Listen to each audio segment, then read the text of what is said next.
September 15, 1986, Hwasong, South Korea. Today, it's a bustling industrial hub. But 40 years ago, it was a landscape of quiet rice paddies, narrow irrigation ditches, and small, isolated villages. Life moved with the rhythm of the seasons. People knew their neighbors. It was a place where doors were left unlocked and women walked home alone from bus stops after late shifts at the local factories. It felt safe, it felt untouchable. But that night, the safety of Hwasong was shattered forever. 71-year-old Lee Won-im was walking home after visiting her daughter. She never arrived. 4 days later, her body was found in a field. At first, the police thought it was a hit and run, but the autopsy revealed a darker truth. She had been strangled with her own clothing. This was the beginning of what would become the most infamous serial murder case in South Korean history, a case that would haunt a nation for 3 decades, inspire legendary films, and expose the deep fractures in a developing justice system. You are watching Unsolved Crimes. Today, we dive into the dark history of the Hwaseong serial murders, now known by the name of the man who finally confessed, Lee Chun-jae. The police were unprepared.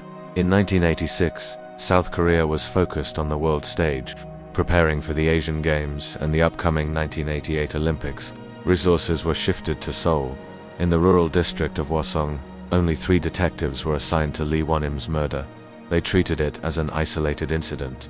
They were wrong. Within weeks, a 25-year-old woman named Park Hyun-UK disappeared after meeting a prospective marriage partner. Her body was found near a canal. She had been sexually assaulted and strangled with her own stockings. Underwear had been used as a gag. Then came the 3rd, the 4th, and the 5th. By December 1986, 4 women were dead. The signatures were chillingly consistent. 1. The victims were attacked near bus stops or on paths leading to their homes. 2. They were killed using their own clothes stockings, socks, or scarves. 3. The crimes were intimate, controlled, and increasingly brutal. Rumors began to spread like wildfire. A terrifying urban legend took hold. The red dress curse. People believed the killer only targeted women wearing red on rainy days. Though there was no forensic evidence to support this, the fear was real. Women stopped wearing red. They stopped going out at night. Men formed volunteer patrols with sticks and flashlights. Hwasong was a community under siege. Investigators were desperate. They launched one of the largest police operations in history. Over 2 million man-hours were spent on the case. They investigated 20,000 men. They took fingerprints, hair samples, and blood types. Early in the investigation, forensic teams found semen samples. In 1986, South Korea didn't have DNA profiling. They relied on blood typing. The labs concluded the killer was a type B male. This single piece of information became the gospel of the investigation. If a suspect wasn't type B, they were cleared. They also found traces of titanium in a hair sample from a crime scene. This led them to believe the killer was a welder or a factory worker. They were looking for a specific profile, throwing a massive net over the region, hoping to catch a monster. But the monster was swimming right through the holes in that net. For a year, the killings seemed to stop, but the unease remained. Then, in 1988, the killer changed his tactics. He didn't wait in the fields anymore. He entered a home. 13-year-old Park Sang-hae was assaulted and murdered in her own bedroom. The town exploded in rage. The police were under immense pressure from the government and the public. They needed a culprit. They found Yoon Seong-yo, a 22-year-old local man who repaired farming machinery. Yoon was a perfect scapegoat. He had suffered from polio as a child, walked with a limp, and lived a marginalized life. Most importantly to the police, he had type B blood. They interrogated Yoon for 3 days straight. They deprived him of sleep and food. They beat him. Eventually, he signed a confession. Despite recanting in court and claiming the confession was coerced, Yoon was sentenced to life in prison. The police claimed the case was partially solved, suggesting Yoon was a copycat or the killer himself. But the real killer wasn't in a cell. He was still out there, watching the news, laughing at the incompetence of the men hunting him. The murders continued even after Yoon was locked away. In 1990, 14-year-old Kim Myung was found dead. In 1991, an elderly woman became the 10th official victim. And then, silence.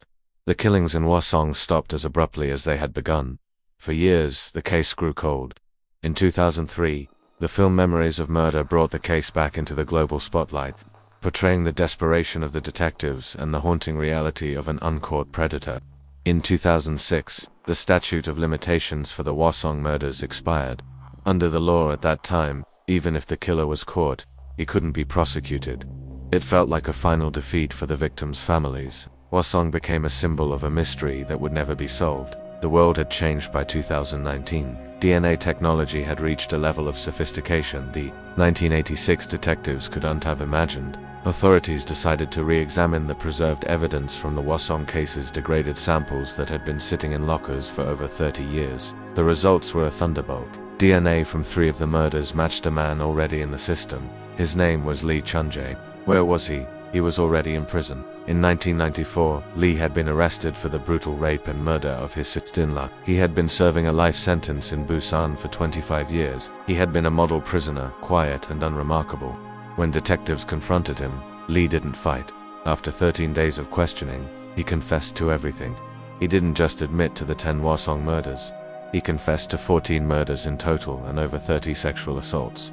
He told the detectives he was surprised it took them so long to find him. He had been questioned 3 times during the original investigation. He had lived in the heart of Hwaseong during the height of the terror, but because he had type O blood not type beta, police had let him go every single time. Lee Chun-jae's confession brought a bitter closure, but it also raised a horrifying question. What about Yoon Seong-yo? Yoon had spent 20 years in prison for a crime he didn't commit. He was released on parole in 2009, still carrying the stigma of a child killer. In 2020, after Lee's confession, Yoon was finally granted a retrial. The court found that his original confession was the result of torture and that forensic evidence had been fabricated. Yoon was declared innocent. The state was ordered to pay him millions in compensation, but no amount of money could return the 2 decades he lost in a cell. Even more disturbing was the revelation about Kim Hyeon-young, an 8-year-old girl who disappeared in 1989. For 30 years, her case was treated as a missing person report.